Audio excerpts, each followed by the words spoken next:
Fever is back! Introducing the F4! Ang batas sa Shinwa University. Walang kinatatakutan. Ikaw! Talaga bang hindi ka marunong gumana sa kapwa mo, ha? Yan si Jandy. Babaeng palaban. Papasukin ang mundo ng mayayaman. Siya ang napili ng F4 na bigyan ng red card? Tapos ka na ngayon.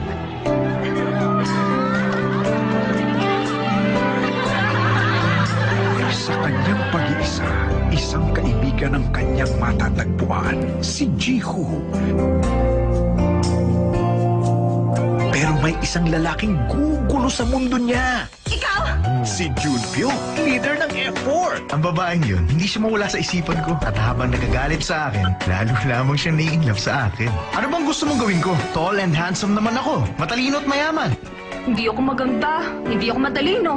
Galing lang sa mahirap ang pamilya namin. Hindi ka nga maganda, hindi ka rin matalino. Pero ikaw ang unang babaeng napansin ko. Pwede ba kita? Tingin ka sa baba. Wow, Corey!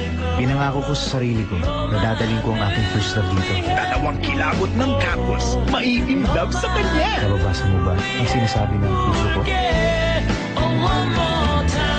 Pero sino ang mas matimbang sa puso ni Jandy?